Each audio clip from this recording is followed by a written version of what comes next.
اسکندریہ شہر میں ایک سرائے ہوتا ہے جس کی مالکن ہوتی ہے ایزابیل۔ یہ ایک تاجر اور سیاسی کریکٹر ہے۔ یہ صرف اپنے سرائے تک محدود نہیں ہوتی بلکہ سمندری جہازوں کے ذریعے دوسرے علاقوں، جزیروں اور ملکوں میں سامان کو بحفاظت پہنچانا بھی اس کی تجارت کا حصہ ہوتا ہے۔ اسی تجارتی لحاظ سے بابا روج بھی اصل میں فی الحال اسی کے انڈر کام کر رہے ہوتے ہیں۔ بابا روج کا گھر بھی اسی شہر اسکندریہ میں ہوتا ہے جہاں اس کی بیوی ڈیسپینا رہ رہی ہوتی ہے۔ اس کے بعد سین آتا ہے جب بابا عروج کو اس کے سپاہی جا کے خبر دیتے ہیں کہ جس لٹیرے کو آپ نے انجام تک پہنچا کر جہاز سے لٹکا دیا تھا اس کو ہمارے جہاز کا کپتان جانتا ہے۔ اس کا بھائی جس کا نام آنتوان ہے مگر اس کو پوسیڈون کے لقب سے بھی پکارا جاتا ہے، وہ زہریلا ترین قاتل مشہور ہے۔ اس کافر پوسیڈون کے بارے کہا جاتا ہے کہ وہ اپنے آپ کو سمندر کا خدا کہتا ہے، نعوذ باللہ۔ یہ سن کر بابا عروج جواب دیتے ہیں کہ میدیلی شہر میں کبھی ایک پاگل رہتا تھا، کبھی کبھی اس کا جب دماغ خراب ہوتا تھا تو وہ خود کو بازنطینی بادشاہ قسطنطین ماننے لگتا تھا۔ لوگ پہلے تو اس کی باتوں پہ غور نہیں کرتے تھے اور اس کے ساتھ نرمی سے پیش آتے تھے،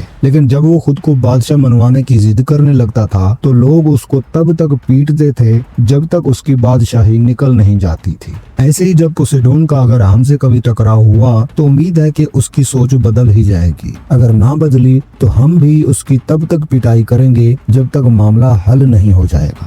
اتنے میں سین دکھایا جاتا ہے پوسیڈون کا، جب اس کے آدمی ترک قبائل پر حملے کر کے وہاں کے لوگوں اور مال و دولت کو اس کے پاس لا رہے ہوتے ہیں۔ وہیں بابا روج کے جہاز سے بھاگ جانے والا لٹیرا جب پوسیڈون کے پاس آ کے خبر دیتا ہے کہ بابا روج نے آپ کے بھائی اور سب ساتھیوں کو ختم کر ڈالا ہے، یہ سنتے ہی اس کے ہوش باختہ ہو جاتے ہیں۔ وہ اپنی تلوار سے اپنے آس پاس کھڑے سب لوگوں کا غصے میں خاتمہ کر ڈالتا ہے اور ساتھ ہی کہتا ہے اس عروج نامی شخص کے بارے میں سب معلومات اکٹھی کرو۔ اس کے بعد سین آتا ہے جب خضر اپنے استاد سلیمان کے ساتھ معاملات کی جانکاری اکٹھی کرنے کے بعد کالمنوس شہر کو روانہ ہونے لگتا ہے تاکہ وہاں پہنچ کر وہ شہزادہ مراد سے ملاقات کرے، جو کہ اس وقت کالمنوس شہر کے شیطان صفت حکمران پیترو کا دوست بن چکا ہوتا ہے اور اس سے بھی بڑھ کر عیسائی بن چکا ہوتا ہے، اپنا اسلام مذہب چھوڑ چکا ہوتا ہے۔ جیم سلطان کی نسل سے یہ وہ واحد شخص ہوتا ہے جس کے پاس سلطنت کے رازوں کی چابیوں میں سے ایک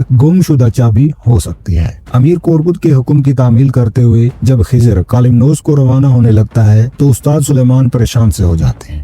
خضر ان سے کہتا ہے، ہائے اللہ، میں تو سوچا آپ یہ جان کر خوش ہوں گے۔ استاد سلیمان جواب دیتے ہیں، موت کی طرف خوشی خوشی کیسے چل کے جاؤ گے؟ خضر کہتا ہے، قدم قدم کی منصوبہ بندی کر لی ہے میں نے۔ امیر کورکت کی میری طرف بھیجی ہوئی معلومات نے میرا کام اور آسان کر دیا ہے۔ بہت جلد کالمنوس میں ایک تقریب ہونے والی ہے، اس تقریب کا فائدہ اٹھا کر میں شہزادہ مراد کو وہاں سے نکال لاؤں گا۔ یہ سن کر ہر گھر میں موجود بڑے بزرگوں کی طرح استاد سلیمان طنز کر کے کہتے ہیں، کھوئی ہوئی چابی ہی نہیں بلکہ شہزادہ مراد کو ہی لے آؤ گے، اور وہ بھی لوگوں کے رش کے بیچ سے؟ کیا یہی تمہاری قدم قدم کی منصوبہ بندی ہے؟ اگر کچھ ایسا پیش آ گیا جس کی توقع بھی نہیں ہے تو کیا کرو گے؟ یہ سن کے خضر کہتا ہے، چھیننا جھپٹنا رش میں ہی ہوتا ہے، ایسے کام خفیہ طریقے سے نہیں کیے جا سکتے، ایسے کام تب ہی ہو پاتے ہیں جب ہر طرف آنا جانا لگا ہوتا ہے۔ یہ سن کر استاد سلیمان کہتے ہیں، تمہارے والد یعقوب آغا کہتے تھے کہ میرا بیٹا خضر سب سے ذہین بیٹا ہے، لیکن مجھے آج محسوس ہو رہا ہے کہ یہ ان کی صرف خام خیالی تھی۔